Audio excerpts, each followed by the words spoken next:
Dear viewers, आज हामी यो कस्ट अफ क्यापिटल को बारेमा कुरा गर्नेछौँ। धेरै विद्यार्थी भाइ बहिनीहरूले यो कस्ट अफ क्यापिटलको बारेमा भिडियो बनाउनु न सर भनेर चाहिँ रिक्वेस्ट गर्नुभएको थियो।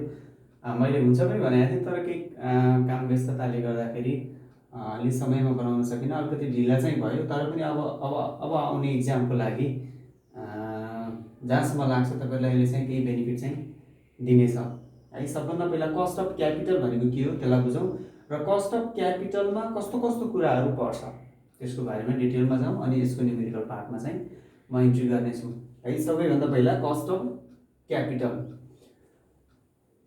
सिम्पली बुझौँ। जस्तो क्यापिटल भनेको के हो त भन्दाखेरि कुनै पनि फर्मलाई सञ्चालन गर्न आवश्यक पर्ने मनी नै क्यापिटल हो। कुनै पनि अर्गनाइजेसनलाई, कुनै पनि फर्मलाई, कुनै पनि बिजनेसलाई अपरेट गर्नका लागि, सञ्चालन गर्नका लागि अथवा कुनै पनि फर्मको लागि चाहिने मनी नै के हो त भन्दाखेरि क्यापिटल हो। जस्तो हामीलाई मनीको आवश्यकता परे, पैसाको खाँचो पऱ्यो भने हामीले दुई तिन तरिकाबाट म्यानेज गर्न सक्छौँ। जस्तो हाम्रो बुवा मम्मीसँग माग्न सक्छौँ, दाजुभाइ दिदीबहिनीहरूसँग माग्न सक्छौँ, अथवा हाम्रो साथीहरूसँग सापट्टि लिन सक्छौँ होइन, अथवा हामीभन्दा सिनियर अथवा विभिन्न वेबाट म्यानेज गर्न सक्छौँ। हामीलाई मनीको खाँचो पऱ्यो भने जस्तै कुनै पनि एउटा फर्मलाई यदि क्यापिटलको जरुरत पऱ्यो है, क्यापिटल सफिसियन्ट त हुँदैन होइन। जतिखेर क्यापिटल चाहिँ आवश्यकता पर्छ, क्यापिटललाई विभिन्न वेबाट उसले चाहिँ ग्यादर गर्न सक्छ, कलेक्सन चाहिँ गर्न सक्छ। त्यसलाई नै हामी के भनिन्छ त भन्दाखेरि सोर्सेस अफ क्यापिटल भनेर चाहिँ भन्न सकिन्छ। क्यापिटल कुन कुन वेबाट कलेक्सन गर्न सक्छ, त्यो कलेक्सन गर्न सक्ने वे भनेको के हो त भन्दाखेरि सोर्सेस अफ क्यापिटल हो। र त्यसरी क्यापिटल कलेक्सन गर्दाखेरि जसले चाहिँ क्यापिटल दिइरहेको हुन्छ, क्यापिटल दिने व्यक्तिलाई केही न केही रिटर्न त दिनुपर्ने हुन्छ। त्यसै त कसैले पनि क्यापिटल लगानी गर्दैन, हामीलाई दिँदैन। त्यसैले अब मेनली के छ भन्दाखेरि फर्महरूले तीनवटा तरिकाबाट क्यापिटल चाहिँ रेज गर्न सक्छ अथवा क्यापिटल कलेक्सन गर्न सक्छ अथवा मनी ल्याउन सक्छ भनेर चाहिँ बुझ्नुपर्छ। त्यो तीनवटा तरिका भनेको के हो त भन्दाखेरि जस्तो यहाँ कम्पोनेन्ट अथवा स्पेसिफिक कस्ट अफ क्यापिटल भनेर चाहिँ मैले यहाँ हेडिङ राखेको छु। यसको बारेमा म अहिले पछि जान्छु। जस्तो कम्पनीलाई चाहिएको पैसा एउटा डेट सोर्सबाट कलेक्सन गर्न सक्छ।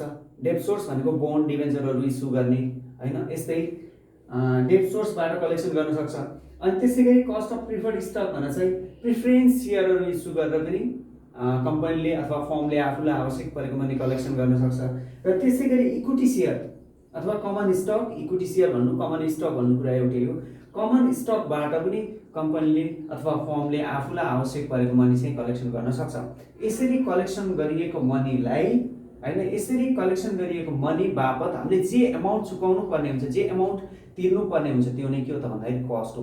तपाईँले एउटा पाइन्ट किन्नुहुन्छ भने पाइन्ट किन्दाखेरि जति खर्च लाग्छ, सपोज गरौँ 2000 बराबरको तपाईँले पेन्ट किन्नुभयो भने 2000 is the cost of paint भने जस्तै अब क्यापिटलको कलेक्सन गर्दाखेरि क्यापिटल बापत कति बुझाउनु पर्छ त फर्मले त्यो क्यापिटल कलेक्सन गरे बापत त्यो क्यापिटल दिनेवालालाई होइन, क्यापिटल लगानी गर्ने व्यक्तिलाई अथवा फर्मलाई अथवा कुनै अर्गनाइजेसनलाई के कति एमाउन्ट दिनुपर्छ, त्यो एमाउन्ट नै के हो त भन्दाखेरि कस्ट अफ क्यापिटल हो। लिटरली हामी यसरी जान सक्छौँ, cost of capital is the cost of acquiring fund required to finance the investment project है। Cost of capital is the cost of acquiring fund required to finance the investment project. It is the rate of return that a firm must earn from its investment in order to satisfy required rate of return on capital use. अथवा समग्रमा के भन्न सकिन्छ त भन्दाखेरि कुनै पनि फर्मलाई अथवा कुनै पनि अर्गनाइजेसनलाई जति एमाउन्ट आवश्यक परेको छ त्यो एमाउन्ट बाहिरबाट कलेक्सन गर्दाखेरि मैले तीनवटा वे भनिहालेँ। तीन तरिकाले चाहिँ त्यो आवश्यक परेको मनीलाई चाहिँ म्यानेज गर्न सक्दो रहेछ अर्गनाइजेसनहरूले। त्यो भनेको डेट सोर्सबाट म्यानेज गर्न सक्छ है, अनि त्यसै गरी प्रिफरेन्स सेयरहरू इस्यु गरेर चाहिँ म्यानेज गर्न सक्छ, र त्यसै गरी कमन स्टक अथवा इक्विटी सेयर पनि भन्छ, यसबाट पनि म्यानेज गर्न सक्छ। अब यस अन्तर्गत दुईवटा हुन्छ, इन्टरनल एक्सटर्नल। यसको बारेमा अहिले डिटेलमा जान्छु। तीन तरिकाबाट चाहिँ उसले कलेक्सन गर्न सक्नुहुनेछ मेनली है। अब ती तीन तरिकाबाट एमाउन्टको कलेक्सन गर्दाखेरि जे जति एमाउन्ट चाहिँ बुझाउनु पर्छ, जे जति खर्च लाग्छ, त्यो नै के हो त भन्दाखेरि कस्ट अफ क्यापिटल हो। जस्तो कस्ट अफ डेट भनेको यदि तपाईँले यदि कुनै पनि फर्मले डेट अथवा डिभेन्चरहरू बोन्डहरू इस्यु गरेर यदि एमाउन्ट कलेक्सन गरेको छ भने डिभेन्चर अथवा बोन्डलाई चाहिँ इन्ट्रेस्ट दिनुपर्ने हुन्छ है। यो चाहिँ अब लोन जस्तो भयो कि भनौँ न है, लोन अथवा डेट सोर्स भयो कि यदि डिभेन्चर इस्यु गरेर अथवा बोन्ड इस्यु गरेर एमाउन्ट कलेक्सन गरेको छ, क्यापिटल कलेक्सन गरेको छ भने जसले चाहिँ त्यो एमाउन्ट दिएको हो उसलाई चाहिँ हामी इन्ट्रेस्ट दिनुपर्छ। Interest is the cost of debt. अनि त्यसै गरी प्रिफर्ड स्टक भनेको छ। प्रिफर्ड स्टक अथवा प्रिफरेन्स सेयर, प्रिफरेन्स सेयरलाई preferred stock, preferential share, priority share पनि भन्ने गर्छ। प्रिफरेन्स सेयर इस्यु गरेर यदि एमाउन्ट कलेक्सन गरेको छ भने जसले चाहिँ प्रिफरेन्स सेयर किनेको छ हैन, जसले चाहिँ आफ्नो कम्पनीको प्रिफरेन्स सेयर चाहिँ पर्चेज गरेको छ तिनीहरूलाई हामीले के गर्नुपर्छ भन्दाखेरि प्रिफरेन्स डिभिडेन्ड चाहिँ दिनुपर्ने हुन्छ। उनीहरूलाई एउटा निश्चित रेटको प्रिफरेन्स डिभिडेन्ड दिनुपर्ने हुन्छ। उनीहरूलाई दिने डिभिडेन्ड नै के हो त भन्दाखेरि कस्ट अफ प्रिफर्ड स्टक हो है। र त्यसै गरी कस्ट अफ कमन स्टकमा, कस्ट अफ कमन स्टकमा यो कमन स्टक भन्नु, इक्विटी सेयर भन्नु, अर्डिनरी सेयर भन्नु चाहिँ एउटै हो। कस्ट अफ कमन स्टकमा के छ त भन्दाखेरि दुईवटा सोर्स हुन्छ फेरि further, cost of retained earning and cost of new common equity. Retained अर्निङलाई हामी इन्टरनल इक्विटी पनि भन्छौँ र कस्ट अफ न्यू कमन इक्विटीलाई एक्सटर्नल इक्विटी भनेर पनि भन्ने चलन छ। यो कस्ट अफ रिटेन अर्निङ भनेको कस्तो भन्दाखेरि रिटेन भनेको राखिएको, अर्निङ भनेको प्रफिट अथवा योभन्दा अगाडिका वर्षहरूमा, विगतका वर्षहरूमा कम्पनीले कमाएको प्रफिट मध्येबाट बचाएर राखेको एमाउन्ट हैन, अथवा अघिल्लो वर्षका प्रफिटहरूबाट सेयर होल्डरहरूलाई बाँडेर बचेको एमाउन्ट, के सेयर होल्डरहरूलाई केही एमाउन्ट बाँडेको एमाउन्ट चाहिँ डिभिडेन्ड भनियो, नबाँडेको एमाउन्ट फर्ममै राखेको अथवा अर्गनाइजेसनमा राखेको एमाउन्ट के हो त भन्दाखेरि रिटेन अर्निङ हो। अब त्यसैले रिटेन अर्निङ युज गरे बापत पनि फर्मले चाहिँ के एमाउन्ट त्यो जो सेयर होल्डरहरूलाई चाहिँ दिनुपर्ने हुन्छ, रिटर्न दिनुपर्ने हुन्छ, त्यो एमाउन्ट त्यसलाई चाहिँ हामी के भन्छौँ कस्ट अफ रिटेन अर्निङ अथवा कस्ट अफ इन्टरनल इक्विटी भनेर चाहिँ भनिन्छ। भने कस्ट अफ न्यू इस्यु अथवा cost of new common equity अथवा external cost of external equity भनेर पनि भन्ने गर्छ। यो कस्ट अफ एक्सटर्नल इक्विटी भनेको टोटल्ली नयाँ सेयरहरू यदि इस्यु गरेको छ भने अब नयाँ सेयर होल्डरहरूलाई चाहिँ के दिनुपर्छ डिभिडेन्ड। त चाहियो उनीहरूले चाहिँ त्यही डिभिडेन्डकै एक्सपेक्ट गरेर केही बेनिफिट पाइएला भनेर लगानी गर्ने भनेपछि उनीहरूलाई जे एमाउन्ट दिनुपर्ने हुन्छ त्यो एमाउन्ट नै के हो त भन्दाखेरि कस्ट अफ एक्सटर्नल इक्विटी हो है। समग्रमा अब तपाईँहरूले के बुझ्नुहोस् भन्दाखेरि कस्ट अफ क्यापिटल भनेको के रहेछ त भन्दाखेरि कुनै पनि फर्मलाई आवश्यक परेको मनी विभिन्न वेबाट कलेक्सन गर्न सक्दो रहेछ। यसरी एमाउन्ट कलेक्सन गर्दा, यसरी मनी कलेक्सन गर्दाखेरि कलेक्सन गरे बापत अथवा उसलाई चाहिँ जसले मनी दिइरहेको हुन्छ तिनीहरूलाई केही रिटर्न दिनुपर्छ। त्यसरी दिनुपर्ने रिटर्न नै के हो त भन्दाखेरि कस्ट अफ क्यापिटल हो। तपाईँले एउटा हाउस किन्नुहुन्छ भने त्यो किन्दाखेरि जति खर्च लाग्छ त्यसलाई कस्ट अफ हाउस भनिन्छ। एउटा प्यान्ट किन्नुहुन्छ भने प्यान्ट 2000 को प्यान्ट किन्नुभयो भने 2000 को अब तपाईँले त्यो प्यान्ट किन्दा 2000 लाग्यो, 2000 चाहिँ के हो त भन्दाखेरि कस्ट अफ प्यान्ट भने जस्तै तपाईँले के बुझ्नुहोस् भन्दा मैले यसलाई सिम्प्लिफाई गर्न खोजेको मात्रै हो, नत्र उतापट्टि जान जरुरी छैन। कम्पनीलाई अथवा कुनै पनि फर्मलाई आवश्यक परेको क्यापिटल जम्मा गर्दा, आवश्यक परेको क्यापिटल रेज गर्दा भन्छ, फाइनेन्सियल टर्ममा क्यापिटल रेज गर्ने भन्छ। रेज गर्दा जे जति एमाउन्ट चाहिँ फर्मले त्यो क्यापिटल प्रोभाइडरहरूलाई दिनुपर्ने हुन्छ त्यो एमाउन्ट नै के हो त भन्दाखेरि कस्ट अफ क्यापिटल हो। र मैले भनिहालेँ कम्पोनेन्ट अथवा स्पेसिफिक कस्ट अफ क्यापिटल। अब यसमा हामीले के गर्छौँ मेनली फर्महरूले दुई तीन तरिकाबाट आफूलाई चाहिएको क्यापिटल कलेक्सन गर्न सक्छ। एउटा कस्ट अफ डेट भयो, कस्ट अफ डेटमा एउटा चाहिँ पर्पिचुअल डेट भन्ने हुन्छ र अर्को चाहिँ रिडिमेबल डेट भन्ने हुन्छ। पर्पिचुअल डेट भनेको ह्याभिङ नो म्याच्युरिटी पिरियड। यदि तपाईँलाई क्वेसनमा म्याच्युरिटी पिरियड दिएको छैन भने त्यस्तो खालको डेट चाहिँ के हो त भन्दाखेरि पर्पिचुअल डेट हो है। अनि त्यसै गरी रिडिमेबल डेट भनेको एउटा निश्चित समयपछि रिटर्न गर्नुपर्ने, रिडिम्सन गर्नुपर्ने, फिर्ता गर्नुपर्ने, यो चाहिँ पर्पिचुअल डेट भनेको चाहिँ अब कहिले फिर्ता गर्ने भन्ने कुरा चाहिँ यसमा टाइम लिमिटहरू अथवा समय चाहिँ दिएको हुँदैन, म्याच्युरिटी पिरियड दिएको हुँदैन, बोन्ड अथवा डिबेन्चरहरू कहिले चाहिँ म्याच्योर हुन्छ भन्ने सम्बन्धी केही पनि इन्फर्मेसन हुँदैन। त्यस्तो खालको डेटलाई चाहिँ हामी पर्पिचुअल डेट भनियो है। यसलाई चाहिँ अब चिन्दाखेरि कसरी चिन्न सकियो, यदि म्याच्युरिटी पिरियड दिएको छैन भने पर्पिचुअल डेट, म्याच्युरिटी पिरियड दिएको छ भने रिडिमेबल डेट। अब तपाईँले कस्ट अफ डेट अन्तर्गत एउटा पर्पिचुअल डेटको फर्मुला याद गर्नुपर्छ, एउटा चाहिँ रिडिमेबल डेटको फर्मुला याद गर्नुपर्छ। यसको बारेमा मैले अहिले पछि बुझाउँछु। अनि त्यसै गरी कस्ट अफ प्रिफर्ड स्टकमा, प्रिफर्ड स्टक पनि के हुन्छ, एउटा पर्पिचुअल प्रिफर्ड स्टक हुन्छ भने अर्को चाहिँ रिडिमेबल प्रिफर्ड स्टक हुन्छ। पर्पिचुअल प्रिफर्ड स्टक भनेको चाहिँ फिर्ता गर्नु नपर्ने खालको अथवा फिर्ता गर्ने कहिले गर्ने भनेर चाहिँ म्याच्युरिटी पिरियड नदिएको कि है। यसमा ह्याभिङ नो म्याच्युरिटी पिरियड कि माथि जस्तै पर्पिचुअल प्रिफर्ड स्टक के हुन्छ त भन्दाखेरि म्याच्युरिटी पिरियड दिएको हुँदैन भने रिडिमेबल प्रिफर्ड स्टक भनेको चाहिँ certain time period 5 years 10 years अथवा कति एउटा टाइम पिरियड पछि के छ त भन्दाखेरि फिर्ता गर्नुपर्ने प्रिफर्ड स्टकलाई हामी चाहिँ रिडिमेबल प्रिफर्ड स्टक भन्ने गर्छौँ। अनि त्यसै गरी अर्को सोर्स भनेको कस्ट अफ कमन स्टक हो। कमन स्टकमा अब यसको पनि तपाईँले दुईवटा फर्मुला जान्दा भयो, यसमा दुईवटा। अब हुन त अब तपाईँको अहिले म 12 क्लासलाई बेस गरेर चाहिँ यो भिडियो बनाउँदैछु होइन। ब्याचलर क्लासमा अब यसैमा चाहिँ फेरि बिचमै कल गर्ने खालको पनि हुन्छ है, बिचमै कलेबल डेट भनेर चाहिँ हामीले त्यसको बारेमा स्टडी गर्नुपर्ने हुन्छ। अहिले मेरो फोकस भनेको चाहिँ 12 क्लासलाई भएको हुनाले अहिले तपाईँहरूले मात्र पर्पिचुअल डेट र रिडिमेबल डेटमा दुईवटा डेटको बारेमा बुझ्दाखेरि पुग्छ है। अनि कस्ट अफ प्रिफर्ड स्टकमा पर्पिचुअल प्रिफर्ड स्टकको cost of perpetual preferred stock र cost of redeemable preferred stock दुईटा कुराहरू जान्दाखेरि हुन्छ। र त्यसै गरी कस्ट अफ कमन स्टकमा कस्ट अफ रिटेन अर्निङ अथवा इन्टरनल इक्विटी र cost of new common equity अथवा एक्सटर्नल इक्विटी, इन्टरनल इक्विटी र एक्सटर्नल इक्विटी गरेर टोटल तपाईँले 1 2 3 4 5 6वटा फर्मुलाहरू चाहिँ मेनली जान्नुपर्ने हुन्छ। अब यसैमा तपाईँलाई बिफोर यो के अरे cost of debt before tax भन्छ, cost of debt after tax भनेर बुकहरूमा चाहिँ अलि लामो बनाउनु चाहिँ गरेको हुन्छ। त्यो लामो चाहिँ भन्दा पनि अब मेनली चाहिँ तपाईँले बुझ्नु पर्यो है। म अब अहिले यहाँबाट स्टार्ट गर्छु, कस्ट अफ डेटबाट सुरु गर्छु। This is number 1, number 2 and number 3 serial wise. पहिला कस्ट अफ डेट, यसको फर्मुलाहरू अनि यसका केही इक्जाम्पलहरू। त्यसै गरी नम्बर 2 मा कस्ट अफ प्रिफर्ड स्टक, यसको इक्जाम्पलहरू फर्मुला पहिला, अनि त्यसपछि आएर इक्जाम्पलहरू, अनि त्यसै गरी क्रमैसित कस्ट अफ कमन स्टकको बारेमा मैले तपाईँहरूलाई बुझाउनेछु है।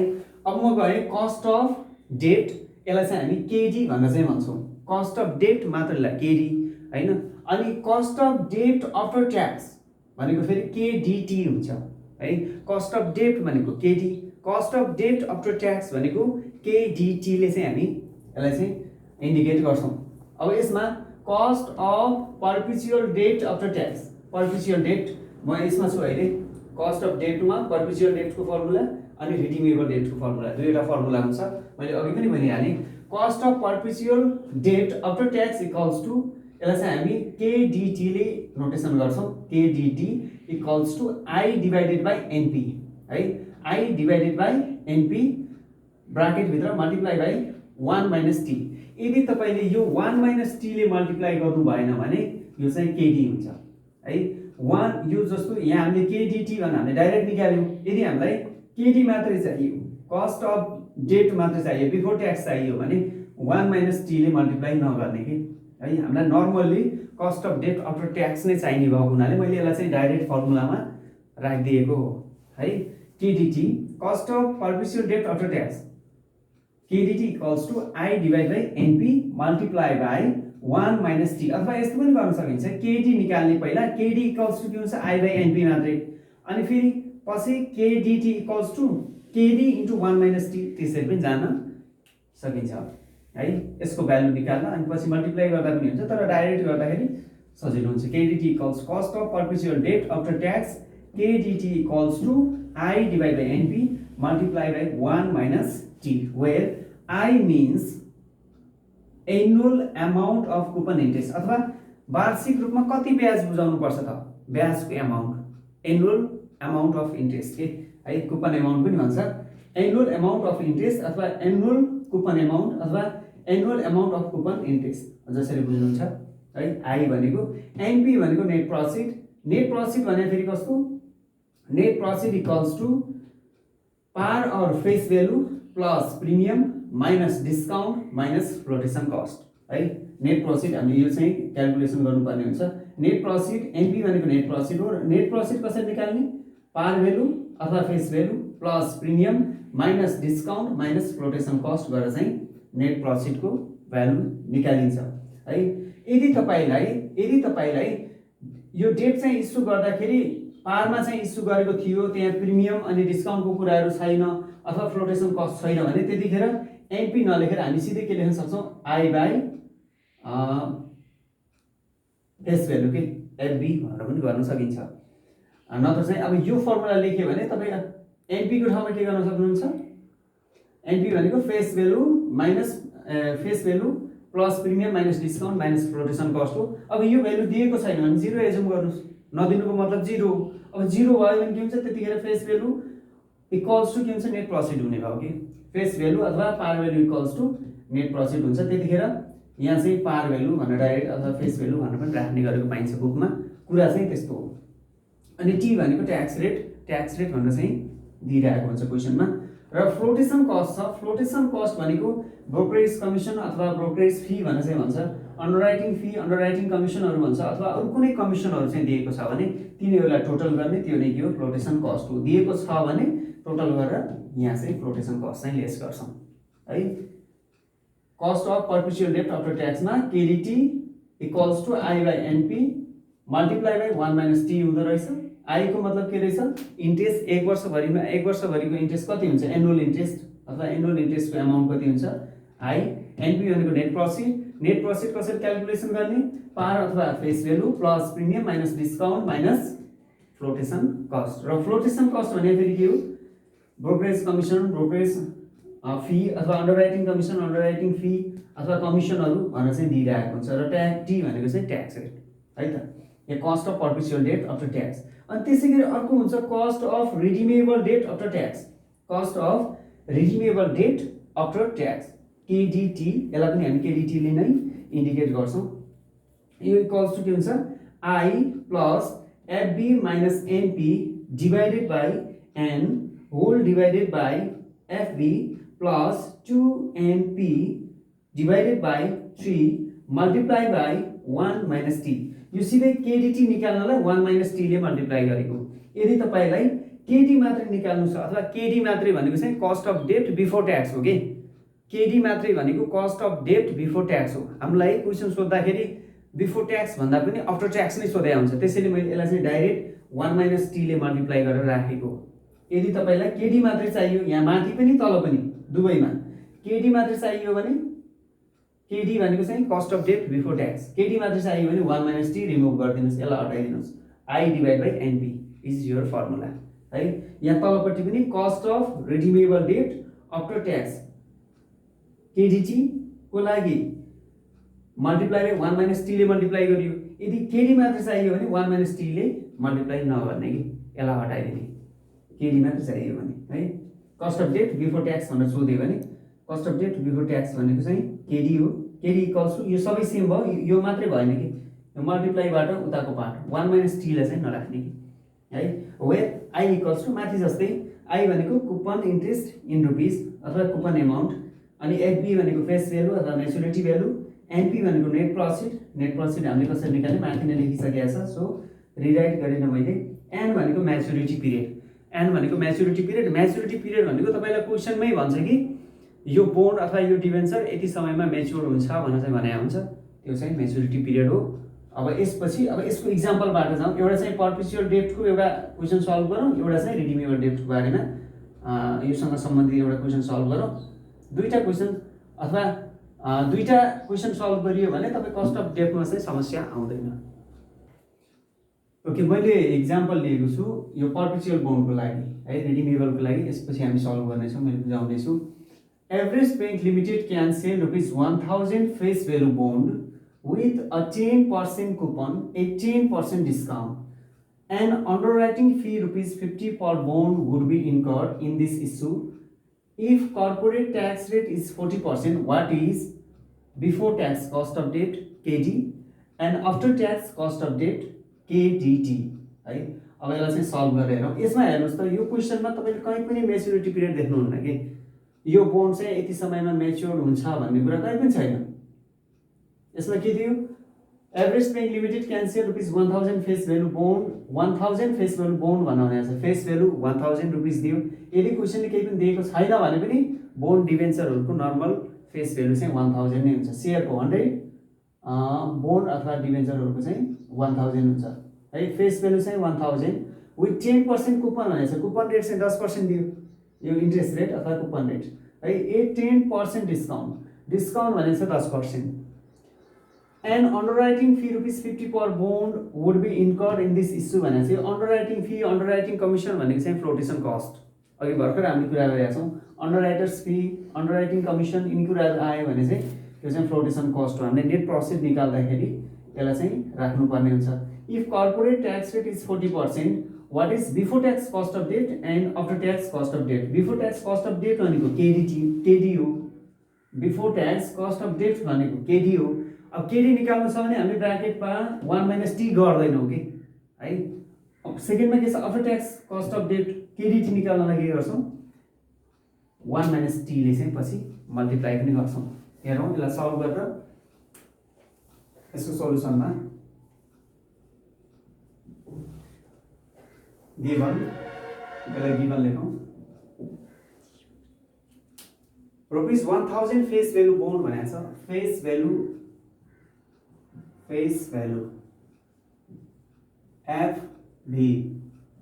FV equals to ₹1000।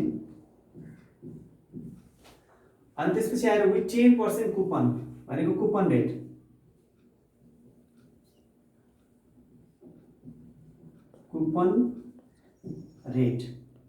Coupon rate भनेको चाहिँ 10% छ।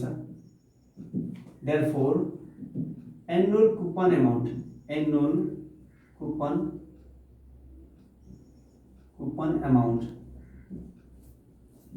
amount लाई अहिले डिनोट गर्छौँ। I equals to 10%, 1000 को 10% equals to ₹10 नै हुन्छ क्या, सरी ₹100। 100 को 10% भएको भए 10 हुन्थ्यो, 1000 को 10% भनेको चाहिँ ₹100 है। एनुअल कुपन अमाउन्ट आई भयो। अनि त्यसै गरी value bond with 10% coupon, 10% discount भनेको छ। डिस्काउन्ट रेट इक्वल्स टु 10% भनौँ। देयरफोर डिस्काउन्ट अमाउन्ट कति भयो, discount amount equals to 10% of ₹1000 equals to ₹100। यो पनि 100 नै भयो है। अनि an underwriting fee ₹50 per bond would be incurred in this issue भनेको छ। अन्डरराइटर्स फी अथवा flotation cost, underwriters fee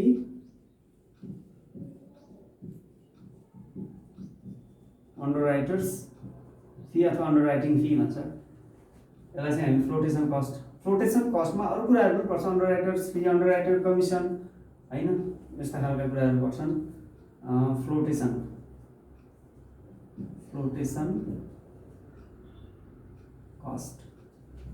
cost equals to ₹50 भनेको छ, ₹50। अनि त्यसै गरी if corporate tax rate is 40%, corporate tax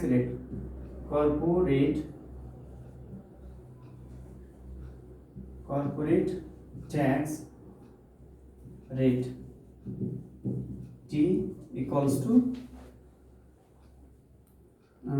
कति 40%, 40% भनेर चाहिँ दिएछ। अब यसबाट हामीले के निकाल्न सक्छौँ, नेट प्रॉफिट निकाल्न सक्छौँ। नेट प्रॉफिट इक्वल्स टु के थियो, net profit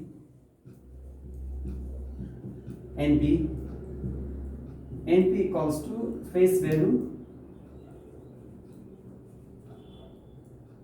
value plus premium minus discount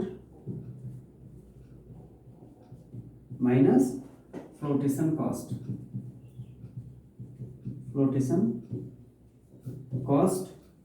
यो इक्वल्स टू फेस भ्यालु भनेको ₹1000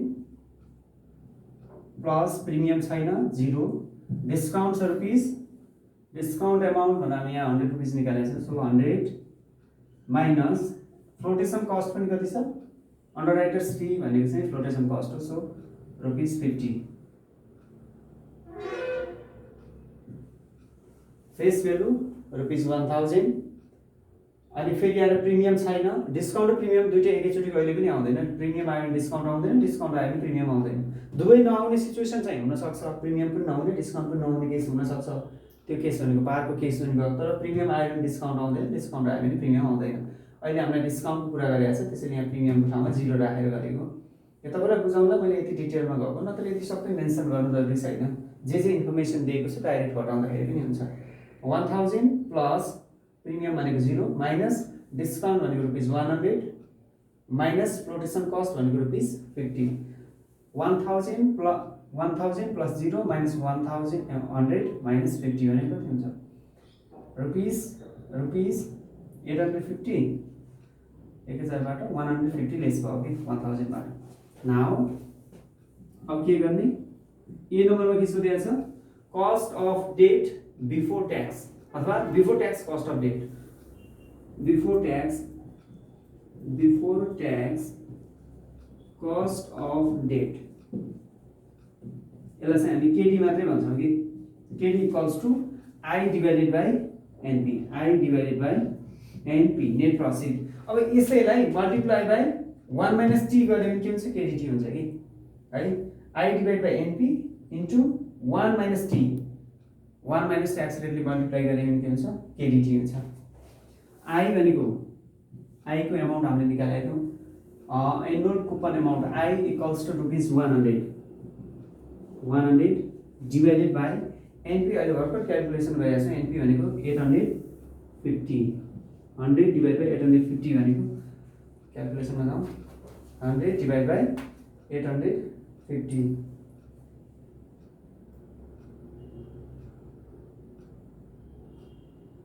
100 divided by 850 equals to 0.1176 that is 11.76%. यो cost of debt before tax KD चाहिए दिया है अब त्यसै गरी बी नम्बरमा after tax cost of debt after tax cost of debt यसलाई चाहिँ हामी केडीटी भन्छौँ अब केडीटी तपाईलाई क्वेशनले केडीटी को after tax cost of debt सोधेको छ भने यो दुईचोटी गर्न जरुरी भएन कि सिधै यही फर्मुलामा 1 माइनस टी राखेर गर्दाखेरि हुन्छ केडीटी इक्वल्स टु त्यही केडी को भ्यालु जो केडी लाई हामीले के गर्ने हो 1 माइनस टी ले मल्टिप्लाई गर्ने so K D multiply by 1 minus T K D भनेको कति आयो निकालिसकेका छौं 11.76 मल्टिप्लाई बाइ 1 माइनस टी भनेको 1 minus T tax rate given छ हाम्रो कति भन्दाखेरि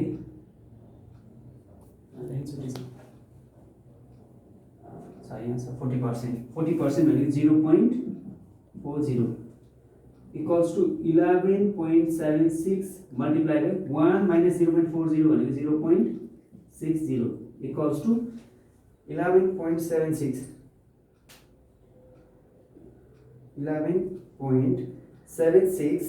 multiplied by 0.60 equals to 7.056 7.056% is our cost of debt after tax. This is cost of debt before tax. यसरी पर्पेचुअल बोन्ड को केसमा अथवा पर्पेचुअल डेट को केसमा cost of debt before tax cost of debt after tax calculation गर्न सकिन्छ अब यसै गरी हामी के गर्छौं रिडिमेबल डेट को बारेमा कुरा गर्छौं नेक्स्ट एक्जाम्पलबाट है मैले त्यसै गरी अर्को एक्जाम्पल लिएको छु रिडिमेबल बोन्ड को लागि हेरौं Himalaya Publishing company is trying to determine its cost of debt. The firm can issue rupees 1000 per 10-year 8% coupon bond at 5% discount. The flotation cost is 5% of par value. What is Himalay's before tax cost of debt KD and त्यसैगरी after tax cost of debt KDT भनेर चाहिँ सोधेको छ अब अघिको question र अहिलेको क्वेशनमा फरक के छ भन्दाखेरि यहाँ 10 इयर भनेर दिएको छ अघिल्लोमा 10 इयर भन्ने यस्तो केही पनि थिएन यो टाइम पिरियड हो म्याच्युरिटी पिरियड हो यो 10 इयर भन्ने जो छ यो चाहिँ के हो त भन्दाखेरि म्याच्युरिटी पिरियड हो अनि अर्को फरक के छ भन्दाखेरि द फ्लोटेसन कस्ट इज 5% भनेर दिएको छ अघिको एक्जाम्पलमा हाम्रो रुपीस 50 भनेर दिएको थियो कि 50 रुपैयाँ भनेर चाहिँ दिएको थियो रुपीसमा डाइरेक्ट दिन पनि सक्यो अथवा पर्सेन्टेजमा पनि दिन सक्छ पर्सेन्टेजमा दियो भने त्यही मल्टिप्लाई गरेर निकाल्ने है त पहिला गिभनबाट जाउँ गिभन यसको सोलुसनमा given Himalaya Publishing Company is trying to determine its cost of debt. The firm can issue rupees 1000 पार भनेको छ 1000 पार भन्नको मतलब पार भेल्यु 1000 भनेको पार भेल्यु अथवा फेस भेल्यु है त face value FB face value अथवा पार भेल्यु सेम हो इक्वल्स टु रुपीज 1000 10 इयर्स भन्न दियो मैच्युरिटी पिरियड सो मैच्युरिटी पिरियडलाई हामीले n ले डिनोट गर्छौं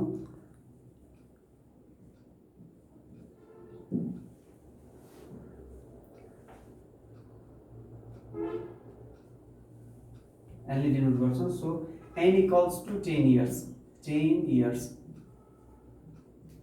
इयर्स अनि त्यसैगरी 8% कुपन बोन्ड भनेको छ coupon rate equals to 8%. So therefore annual coupon amount यसलाई चाहिँ I ले डिनोट गर्ने I equals to 8% of rupees 1000 है 8% of 1000 को 8% भनेको रुपीस कति हुन्छ 10% by 100 हुन्थ्यो भनेपछि 80 रुपीस अनि त्यसैगरी 8% coupon bond 5% discount rate equals to 5% भनेको छ 8% coupon board 5% discount rate 5%. Therefore discount amount equals to 5% of rupees 1000 to 5% भनेको रुपीस 50 सेन्ट डिस्काउन्ट अमाउन्ट हो अघिकोमा पनि डिस्काउन्ट थियो अहिले यसमा पनि डिस्काउन्ट नै आयो यदि प्रिमियम आयो भने चाहिँ जोड्ने कि डिस्काउन्ट आयो भने हामी लेस गर्छौं नेट प्रॉफिट निकाल्न हैन यदि प्रिमियम आयो भने चाहिँ एड गर्ने 5 rupees 50 the coupon bond 5% the flotation cost is 5% of par value भनेको छ flotation cost so flotation cost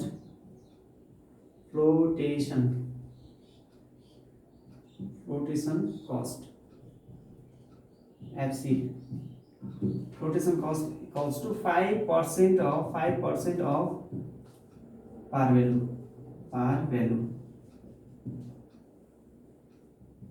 that is 5% of rupees 1000 equals to rupees 50 5% भनेको त्यही 50 हुन्छ होला अनि त्यसपछि आएर what is Himalaya's before tax cost of debt र after tax cost of debt भनेर चाहिँ सोधेको छ अब तपाईले पर्पिचुअल डेटको केसमा हाम्रो के थियो KD equals to I by NP थियो भने अब रिडिमेबल डेटको केसमा यो अलिकति लामो फर्मुला छ KD equals to I plus AB minus NP divided by N whole divided by AB plus 2NP divided by 3 र यसैलाई यदि cost of debt after tax निकाल्नु पर्यो भने यहाँ अघि हामीले फर्मुला लेख्दाखेरि मल्टिप्लाई बाइ 1 minus T भनेर चाहिँ गरेका थियौ कि मल्टिप्लाई बाइ 1 minus T गरेका थियौ आफ्टर ट्याक्स चाहियो भने KDT चाहियो भने इन्टु 1 minus T गर्ने KD मात्र चाहिएको छ भने यो चाहिँ A नम्बरमा चाहिँ KD सोधेको छ B नम्बरमा KDT सोधेको छ A को लागि यो फर्मुला के यो 1 minus T ले मल्टिप्लाई नगरी निकाल्ने अनि जति भ्यालु आउँछ त्यसैलाई 1 minus T ले मल्टिप्लाई गर्दाखेरि पनि हुन्छ अथवा फेरि यही फर्मुलामा 1 minus T ले मल्टिप्लाई गरेर राख्दाखेरि पनि हुन्छ है त नाउ A नम्बरमा के हो before tax cost of debt A को लागि before tax cost of debt KD equals to I plus FB minus NP divided by N whole divided by FB plus 2NP divided by 3 I भनेको interest amount अब यसैलाई यदि multiply by 1 minus T गर्ने भने तपाईको एकैचोटी KDT आयो कि अहिले हामीलाई KD सोधेको पहिला अनि त्यसपछि सेकेन्डमा चाहिँ KDT निकाल्छौं है सो आई को ठाउँमा कति राख्न पाइयो यहाँ हामीले निकालिसकेका छ आई भनेको coupon amount annual ₹80 plus face value भनेको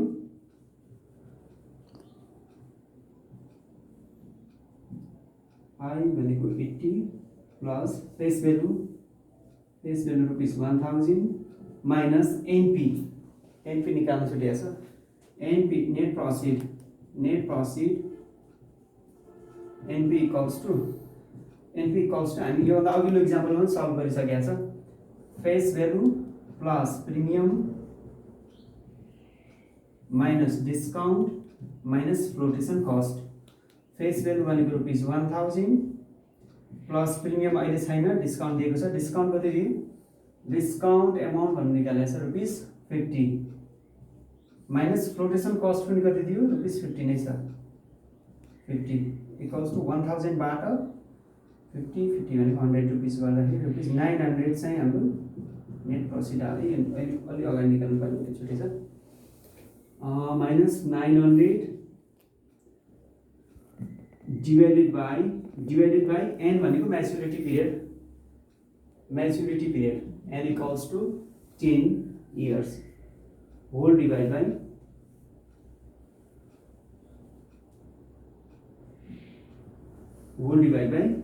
FV फेस भ्यालु भनेको चाहिँ 1000 भयो प्लस 2 फर्मुलाको नेट प्रॉफिट 900 डिवाइडेड बाई 3 अब यसको क्याल्कुलेसन गरौँ 80 प्लस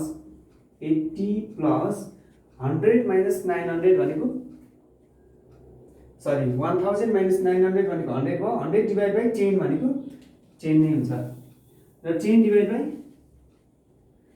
100 1000 माइनस 900 भनेको 100 भयो 100 डिवाइड बाई 10 भनेको 10 नै आयो यहाँ 10 है होल डिवाइड बाई 1000 अब यसलाई के गरौँ भन्दा 2 into 900 भनेको 902 1800 र 1000 भनेको चाहिँ 2800 2800 डिवाइडेड बाई 3 अनि यो इक्वल्स टु यसपछि यता माथि 90 भयो 80 प्लस 10 भनेको 90 2800 डिवाइड बाई 3 गर्ने कि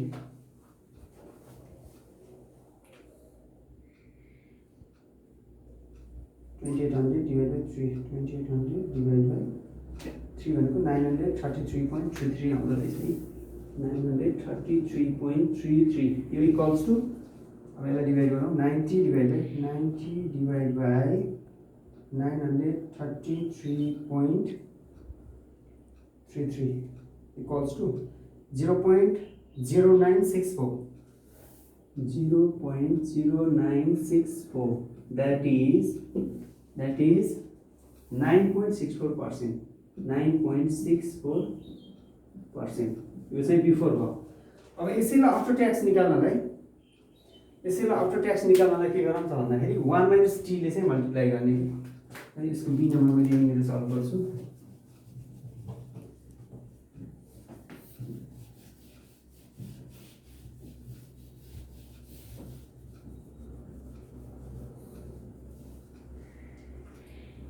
बी को लागि आफ्टर ट्याक्स